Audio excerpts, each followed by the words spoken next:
तस्य ज्ञानाञ्जनशलाकया चक्षुरुन्मीलितं येन तस्मै श्रीगुरवे नमः। नमोऽयं विष्णुपादाय कृष्णपृष्ठाय भूतले श्रीमते भक्तिविजय श्रीधर गोस्वामिनिति नामिने। वञ्चाकल्पतरुभ्यश्च कृपा सिन्धुभ्य एव च पतितानां पावनेभ्यो वैष्णवेभ्यो नमो नमः। नारायणं नमस्कृत्य नरं चैव नरोत्तमं देवीं सरस्वतीं व्यासं ततो जयमुदीरये। जय जय महाप्रभु जय गौरहरि। कृपा करो नदिया बिहारी। जय जय राधा रानी जय बनमाली। कृपा करो राई रानी श्याम बंशीधारी। श्री श्री गुरुपाद पद्मे असंख्य প্রণতি নিবেদন করে আপনাদের সকলকে আমি আমার আন্তরিক সশ্রদ্ধ প্রণতি জ্ঞাপন করে হরিগুরু বৈষ্ণবের শ্রীপাদ পদ্মে ভক্তি শ্রদ্ধাঞ্জলি অর্পণ করে কৃপা ভিক্ষমকে আমি আজকের আলোচনায় অংশগ্রহণ করছি। আজকে আমরা শ্রবণ করব যে অহংকার আমাদেরকে ঠিকমতো ঊর্ধ্বগতি প্রাপ্ত হতে দেয় না এবং অহংকার থাকা পর্যন্ত আমরা প্রভুর ঠিক কৃপাও লাভ করতে পারব না। আর প্রভুই হলেন সে সবার বড় বা মূল প্রভু। তাই তিনি কারো মনের মধ্যে কোনো অহংকার থাকলে তিনি তা ভালোবাসেন না, রাখেন না। কৃষ্ণ ভোলা বিমুখ জীবের যদি অহংকার থাকে সেগুলো তিনি তো একভাবে দণ্ড দিয়ে চূর্ণ করেন। এমনকি যারা কৃষ্ণ কৃপা প্রার্থী বা কৃষ্ণ ভক্ত অনুশীলনকারী তাদের যদি দৈবাৎ কখনো কোনো অহংকার এসে যায় ভগবান সেটাও রাখেন না, সে অহংকারটাও প্রথমেই তার ঘুচিয়ে দেন। কেন না, অহংকার যদি ভগবান না সরান তাহলে সেই জীব কখনোই ভগবানকে প্রাপ্ত হতে পারবে না। তাই আমাদের নিত্য পিতা নিত্য প্রভু পরম করুণ পরম দয়াল ভগবান আমাদের অহংকার রাখতে চান না। আমাদের কখনো কোনোভাবে যদি চলেও আসে, কোনো ভক্তের মধ্যেও যদি হয়, তাও প্রভু এটাকে সরিয়ে দেন, কৃপাপূর্বক সরিয়ে দেন। তো আজকে আমরা এখন সেই বিষয়ে কিছু কথা শ্রবণ করব।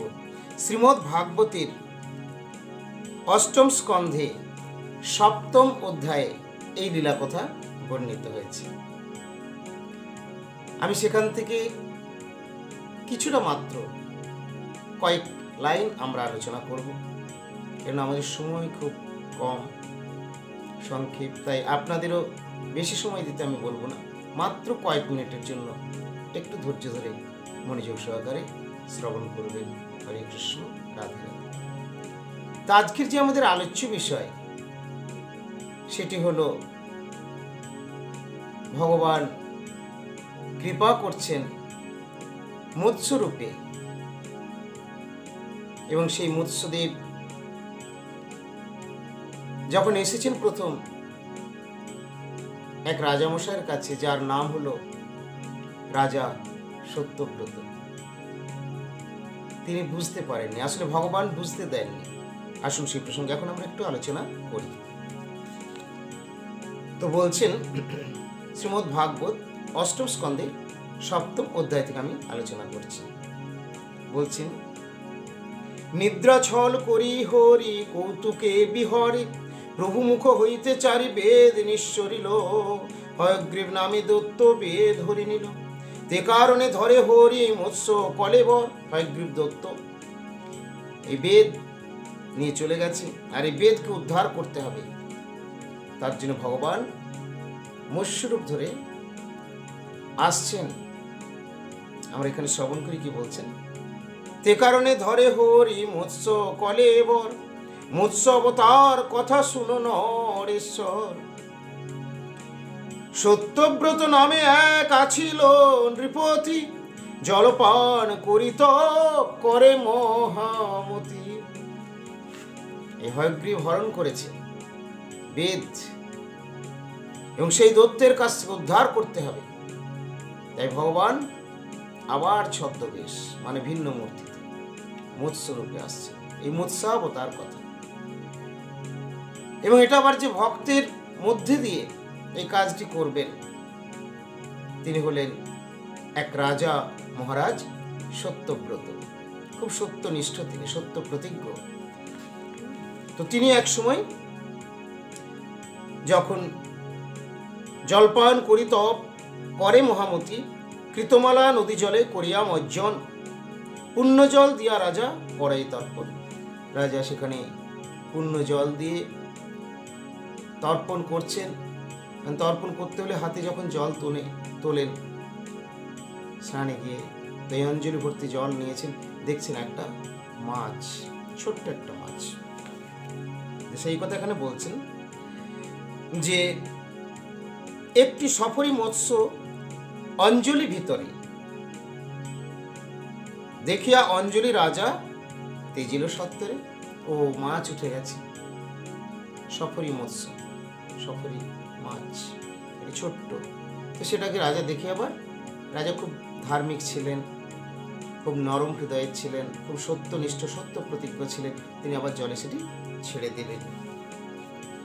তো যখন ছেড়ে দিলেন, ছেড়ে দেওয়ার সাথে সাথেই সেই ছোট্ট মাছটা কি বলছে জানেন, তুমি মোরে না ছাড়ি হো শুনো হো রাজনে, শরণাগতেরে তুমি তেজ কি কারণে। রাজা তুমি আমাকে ছেড়ে দিও না রাজা, আমি তোমার শরণাগত, আমি তোমার কাছে এসেছি রাজা, তুমি আমাকে ছেড়ে দিলে আমাকে আবার খেয়ে নেবে ওরা, এখানে বড় যে মাছগুলো আছে অন্য মাছেরা আমাকে খেয়ে নেবে রাজা, আমার প্রাণ চলে যাবে। এত এক বচন যদি বলিল সফরী, কলসি ভিতরে মৎস্য থুইল দয়া করি। তো অর্থাৎ রাজামশাই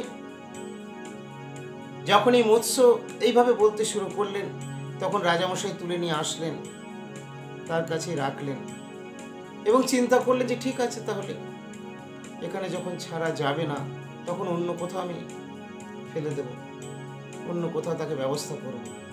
তো এই করে তাকে নিয়ে এসে আবার একটি কলস বা কলসির মধ্যে রাজামশাই রেখেছেন।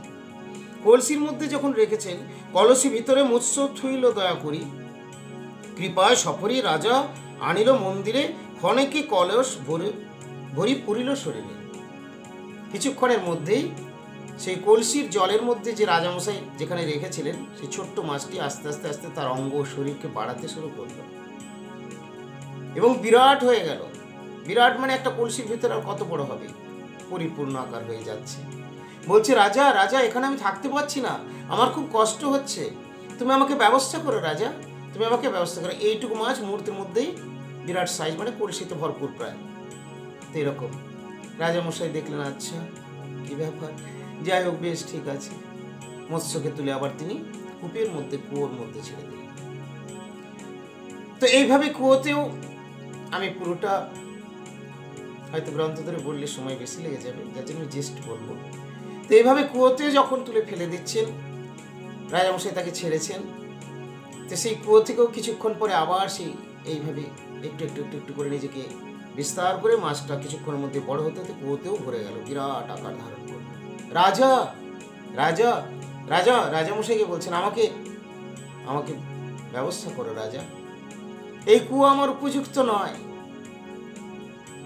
রাজামশাই চিন্তা করছে, তো মহা মুশকিল, এটা কি ব্যাপার, এত তাড়াতাড়ি এত বৃদ্ধি, এই বলে তার পেটেকে একইভাবে পুকুরে ফেললেন, নদীতে ফেলছেন, সমুদ্রে।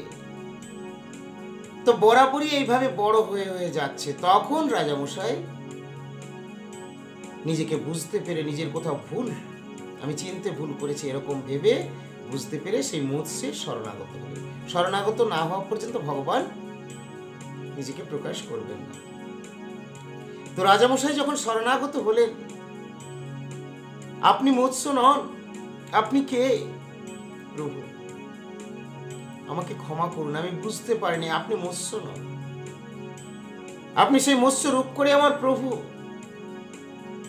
তখন মৎস্যরূপে ভগবান শ্রীহরি সমস্ত এই তত্ত্ব কথাগুলি রাজামশাইয়ের উপরে বলতে শুরু করলেন।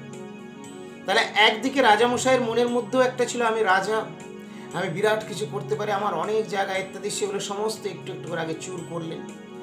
অপরদিকে হয়গ্রীব নামক দৈত্য যে বেদ হরণ করে নিয়ে গেছে, তাকেও উদ্ধার করতে হবে, তার জন্য ভগবানের এই লীলা রয়েছে। তো ভগবান এই মৎস্যাবতারে মৎস্যরূপে এই কার্যবাহী লীলা করেছিলেন। আর এই রাজা সত্যব্রত ইনি হলেন সে আবার বৈবস্বত মন্বন্তরের মনু, বৈবস্বত মনু। তো মহারাজ সত্যব্রতের কাছে যখন এইভাবে সেই মৎস্য যখন এরকম ভাবে নিজেকে বিরাট আকার ধারণ করলেন, এবং মহারাজ যখন পুনরায় চরণে স্মরণ নিয়ে যখন প্রার্থনা করলেন, স্তুতি করলেন, তখন নমদেব জয় জয়, নমো নারায়ণ, মৎস্যরূপ ধরো তুমি একন কারণ, সত্যব্রত বচন শুনিয়া ঋষিকেশ, অবতার কারণ কহিল মৎস্য বেশ।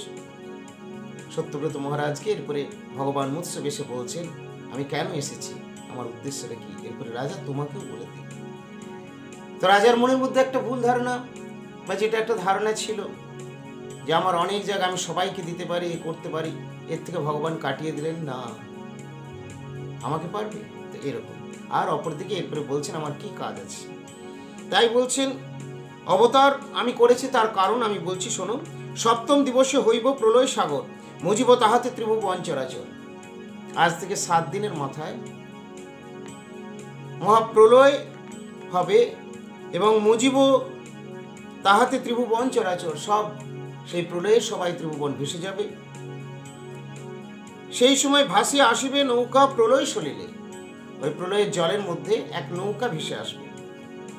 ঔষধি তুলিহ তুমি তাহার উপরে, তার উপরে তুমি সমস্ত ঔষধপত্র নিয়ে তুমি উঠে যাবে, এবং সপ্ত ঋষিগণ তার মধ্যে থাকবে, সেখানে সেই ঋষিদেরকেও তুমি নিয়ে নেবে। তাহার উপরে চড়ি কৌতুকে ভ্রমিহ, তখনই আসিব আমি মহামৎস্য বেশে, এবং তুমি তখন সেই নৌকাতে তোমরা সবাই ঋষিরা সহ ঋষিদেরকে তুলে নেবে, এবং তোমরা এইভাবে বিচরণ করবে মহানন্দে, ভয়ের কিছু নেই। সেই মতো অবস্থায় আমি আসব আবার মৎস্যরূপ ধারণ করে। কাঁটাতে বাঁধিও নৌকা মহানাগ পাশে, পর্বতের শৃঙ্গ যেন কণ্টক বিশাল, তাহাতে বাঁধিয়া নৌকা করিহ বিহার। আমার মহিমা দিব্য গাইব মুনিগণে, নৌকার উপরে বসি শুনিহ শ্রবণ। মহানাগ পাশে আমার মৎস্যের মধ্যে যে কাঁটা থাকবে, সেখানে বেঁধে দিয়ে তোমাদের নৌকাকে, সেই নৌকার মধ্যে মুনি ঋষি সহ তোমরা সুখে ভ্রমণ করবে, বিচরণ করবে, ভয়ের কিছু কারণ নেই। এতক বলিয়া মৎস্য কইল অন্তর্ধান, বিস্ময় ভাবিয়া রহে রাজা মতিমান। রাজা বিস্মিত, এত হতবাক হয়ে গেছেন, রাজা চিন্তা করতে পারছেন না যে আমি তর্পণাদি করতে গিয়ে জল তুলেছিলাম অঞ্জলি ভর্তি করে, তার থেকে ছোট মাছ একটু বড় একটু বড় একটু বড় সমুদ্রে ছাড়ার ব্যবস্থা করলাম, এখানে এসেও যখন সেই বিশাল আকার নিয়ে নিল, সমুদ্রেও জায়গা হচ্ছে না। আমি বুঝতে পারলাম, আমি চরণে শরণ নিলাম, শরণ নিতে ভগবান আমার কাছে প্রকাশিত হলেন। ভগবান আমাকে জানালেন যে আমি এই মৎস্য, আমি মৎস্যরূপ অঙ্গীকার করেছি। কেন না, আমি দৈত্য যে হরণ করে নিয়ে গেছে বেদ, সেই বেদ উদ্ধার করতে আমি আবার আসবো। আর রাজাকে একটা বিস্ময় চমৎকারিতা দিলেন। রাজারও মনের মধ্যে যদি কোনো কিন্তু বা একটা যদি ছিল যে আমি রাজা, আমি দিতে পারি, আমার অনেক কিছু আছে, এই জায়গাটাকেও ভগবান ভক্তদের হলেও চূর্ণ করতে চান। তাই ভগবানের এক কার্য একটা হলেও কারণ অনেকগুলো থাকে। তো এখানে এইভাবেই ভগবান এই লীলার প্রকাশ করেছিলেন। এবং তারপরে তিনি রাজামশাই সেখানে অপেক্ষা করছেন, জপ তপ ধ্যানের মাধ্যমে তিনি রয়েছেন। হঠাৎ করে সেই প্রলয়ের আওয়াজ শুনতে পেলেন, কলকল কলকল করে জল ভেসে আসছে, বিরাট যেন প্রলয়ের গর্জন। তবে সত্যব্রত রাজা করিয়া প্রণতি বিবিধ প্রণাম কইল বহুবিধ স্তুতি। এত স্তুতি কইল যদি নৃপতি প্রধান তৈয়া তুষ্ট হইয়া বলে মৎস্যরূপী ভগবান। পুরাণ সংহিতা সাংখ্যযোগ তত্ত্বকথা কইল সকল ধর্ম সর্বলোক পিতা। ভগবান যথাসময়ে যখন সেই নৌকা আসলো, প্রথমে মৎস্যদেব আসেনি, নৌকা যখন আসলো তখন সেই নৌকাতে ঋষিগণ সহ ঔষধি নিয়ে সেই নৌকার মধ্যে উঠে পড়লো। এগুলো ভগবানই বলে দিয়েছিলেন এইগুলোই রক্ষিত হবে, বাকিগুলো প্রলয়ে থাকবে না। তো সেই ঋষিদেরকে নিয়ে এবং মহৌষধি এগুলো সব নিয়ে সেখানে উঠলেন। তখনও রাজামশাই ভয় পাচ্ছেন। ঋষিরা বললেন ভয়ের কিছু নেই, প্রভু আছেন আমাদের। তো এইভাবে ওঠার পরে কিছুক্ষণ পরেই বিরাট আকার ধারণ করে সেই মৎস্য আসলো এবং মৎস্যের মধ্যে দর্শন পেয়ে এত স্তুতি কইল যদি নৃপতি প্রধান তুষ্ট হইয়া বলে মৎস্যরূপী ভগবান। মৎস্যরূপী ভগবান প্রসন্ন হয়ে যে কথাগুলি বললাম আবার বললেন যে সব তাহলে তোমরা এর মধ্যে চলো এখন। কহিল সকল ধর্ম সর্বলোক পিতা হেন অপরূপ ক্রীড়া কইল মৎস্য বেশি ঋষিগণে তত্ত্বজ্ঞান কইল উপদেশী। মৎস্য বেশি এসে উপস্থিত হয়ে এরপরে সেই ঋষিগণকে আবার মৎস্য অবতার মৎস্যরূপে ভগবান সব তত্ত্বের কথা বলতে শুরু করলেন, তত্ত্ব জ্ঞানগুলিও দিলেন। এই রূপে গেল যদি প্রলয় সময় বেদ উদ্ধারিতে ইচ্ছা কইল দয়াময়। এইভাবে প্রলয়ের সময় অতিবাহিত হয়ে গেল। এরপরে প্রভুর ইচ্ছা, দয়াময়ের ইচ্ছা, মৎস্য অবতারের ইচ্ছা, ভগবান মৎস্যরূপে ইচ্ছা করলেন বেদ তো আমাকে এরপর উদ্ধার করতে হবে, সেটাও আমার একটা মুখ্য কাজ রয়েছে। হয়গ্রীব নামক দৈত্য সেটি হরণ করে নিয়ে গেছে। হয়গ্রীব দৈত্যে মারি বেদ উদ্ধারিল ব্রহ্মার বদনে প্রভু বেদ সমর্পিল। হয়গ্রীব দৈত্যকে মেরে ব্রহ্মার বদনে ব্রহ্মার মুখে ভগবান দিলেন। ভগবান তত্ত্বজ্ঞান কাকে দিয়েছেন? প্রথম ভগবান দিলেন প্রথমে ব্রহ্মাকে। কৃষ্ণ হইতে চতুর্মুখ, হয় কৃষ্ণ সেবন্মুখ ব্রহ্মা, ব্রহ্মার থেকে নারদ, হয় কৃষ্ণ সেবন্মুখ ব্রহ্মা হইতে নারদের মতি, এইভাবে পরম্পরা ধারা আসছে। তো যাই হোক উদ্ধার করলেন। সেই সত্যব্রত রাজা আছিল তখনই বৈবস্বত নামে মনু হইয়া আছে। সেই সত্যব্রত রাজা তিনি এখন আবার বৈবস্বত মনু। মৎস্য অবতার কথা যে বা জন শুনি সর্ব পাপ হরে সুখে সুখ বাড়ে দিনে দিনে। মৎস্য অবতার কথা যে বা যারা শ্রবণ করে সব পাপ ভগবান বললেন তাদের আমি হরণ করে দিই। ভগবানের কথা শুনলে সব পাপ তাপ চলে যায়, শ্রবণ মঙ্গল সব বৈকুণ্ঠের ব্যাংকে জমা থাকে। এই জন্য ভাগবত কথা শুনো দিয়া মন, সব দুঃখ দূরে যাবে পাবে প্রেমোদন। কথাটা আমি বলিনি, আমি এখানে পড়ছি, গ্রন্থে লেখা রয়েছে শ্রীমদ্ ভাগবতে। অনেকেই প্রশ্ন করবেন শ্রীমদ্ ভাগবত তো সংস্কৃত, সংস্কৃত ভাষা, বাংলা কি করে বলছেন? বাংলা কেন হলো? আজ থেকে প্রায় 5 শতাধিক বর্ষ পূর্বে শ্রী চৈতন্য মহাপ্রভু যখন এসেছিলেন, বঙ্গভূমিতে এসেছিলেন, সমগ্র প্রচারের পুনর্জাগরণ করেছিলেন ভগবান গৌর মূর্তিতে, বাঙালির ঠাকুর রূপে। অনন্ত বিশ্ব ব্রহ্মাণ্ডের নাথ শ্রীহরি যিনি শ্রী চৈতন্য দেব, আর তখন তার প্রিয় পার্শ্বদ ভক্ত যিনি ছিলেন ছিল রঘুনাথ পণ্ডিত। সেবাময় তার জীবন, অত্যন্ত নিষ্ঠাবান তিনি মহাপ্রভুর পার্শ্বদ।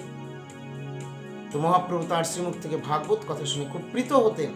একদিকে তার নিষ্ঠা, তেমনি তার উপলব্ধি, তেমনি অভিব্যক্তি, এবং তার শ্রীমুখ থেকে প্রকাশিত ভাগবত কথা শুনে মহাপ্রভু তাকে ভাগবত আচার্য উপাধি দিয়েছিলেন, রঘুনাথ পণ্ডিতকে।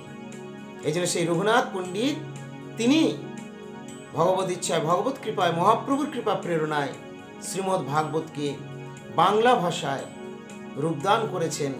সেই মূল গ্রন্থের মূল শ্লোকের সংস্কৃত থেকে বঙ্গানুবাদ করে সুন্দর পয়ারচ্ছলে আমাদেরকে উপহার দিয়ে গেছেন, এবং অত্যন্ত সহজ সরল প্রাঞ্জল ভাষায় যিনি বর্ণন করেছেন তিনি আমার আপনার মতো সাধারণ কেউ না, সাধারণ কোনো সাধু সন্ন্যাসী বা কোনো আচার্য না, মহাপ্রভুর প্রিয় পার্শ্বদ রঘুনাথ পণ্ডিত তাঁর শ্রীমদ্ ভাগবত একেবারে পুঙ্খানুপুঙ্খ যেমনকার তেমনই, পরন্তু অত্যন্ত সহজ সরল প্রাঞ্জল বলে মহাপ্রভু শ্রবণ করে অত্যন্ত প্রীত হয়ে তার নাম করেছিলেন, তাকে উপাধি দিয়েছিলেন ভাগবত আচার্য। তাই তাকে সবাই ছিল রঘুনাথ ভাগবত আচার্য বলেন। আজকে আমরা শ্রবণ করলাম মৎস্যাবতারের কথা। যারা শ্রবণ করেছেন ভগবান সকলকেই কৃপা আশীর্বাদ দিলেন। ভালো থাকুন সকলে। সেই সাথে আমি আপনাদেরকে বলবো, আমার ইউটিউব চ্যানেলটি যারা সাবস্ক্রাইব করেছেন তাদেরকে আমি অনেক অনেক শুভেচ্ছা, ধন্যবাদ ও আমার ইষ্টদেবের কৃপা আশীর্বাদ জানাই। এবং যারা এখনো করেননি বা কোনো কারণে করা হয়নি, করতে পারেননি, তাদেরকে আমি বলবো আপনারা অবশ্যই চেষ্টা করবেন চ্যানেলটি সাবস্ক্রাইব করে আমার সাথে থেকে আমার ইষ্টদেবের গুরু গৌরাঙ্গের রাধা গোবিন্দ বনমালীজির মনোভীষ্ট পূরণে ব্রতী হয়ে সেবা কার্যকে আবার আগে এগিয়ে নিয়ে যেতে।